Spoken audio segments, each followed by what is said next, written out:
There's almost nothing that Trump's regime likes more than combing through history to find some arcane law that nobody's thought about in 75 years and finding ways to use it to fast track modern fascism. And here is yet another example of that. So for decades, the US Department of Justice has used this very specific tool to sniff out former Nazis who lied their way into becoming American citizens. A law that allowed the department to denaturalize or strip citizenship from criminals who falsified their records or hid their illicit past. The statute in question is part of a McCarthy-era law first established to root out communists during the Red Scare, but its most common use over the years has been against war criminals and hundreds of people who assisted the Nazis. So for literally decades now, it was, did a Nazi lie in their paperwork? This is what we can use to denaturalize them.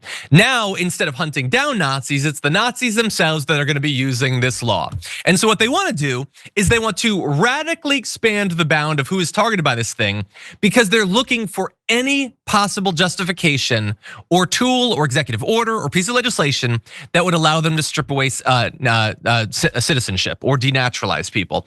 It's what we've been saying now for months. Deportation is just that's just the opening course. That's great, they'll love it, but there are so many brown people that already have citizenship and they've got to go, according to MAGA. And so they're looking for the tools for it. And so a memo was sent out.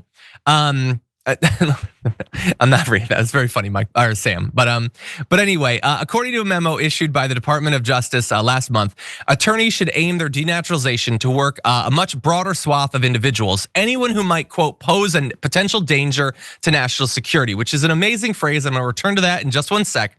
People who've committed violent crimes, are members or associates of gangs and drug cartels, or have committed fraud should also be prioritized, the memo issued by the head of the DOJ's Civil Division said. Well, that's fascinating because I happen to know a guy who committed fraud to the tune of over $400 million in New York. I feel like you could look into him, and I'm pretty sure that they won't.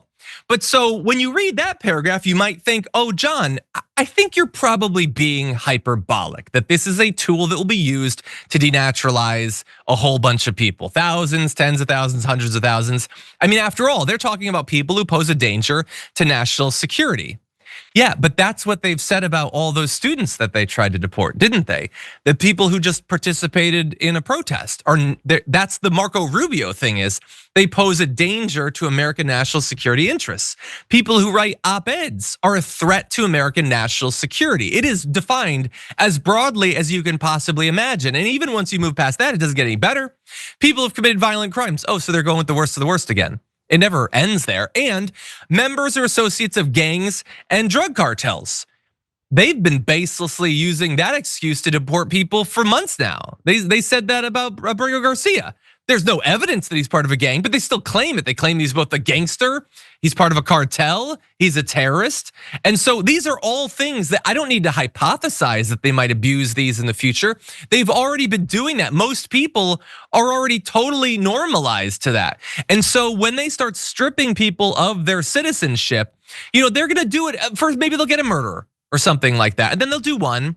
And then they'll do 10. And maybe it's people who committed like an assault or something like that. And then if people don't freak out, it's gonna be 100, it's gonna be 1,000, it's gonna be 10,000. Because it's not enough to deport people. That doesn't satisfy them. In the same way that it's not enough to take away your ability to have an abortion if you want. It never satisfies the unending hunger for control. They like to other people. They like to decide who gets to be an American according to their always changing standards. And so this is gonna open up the next couple dark chapters of this American period.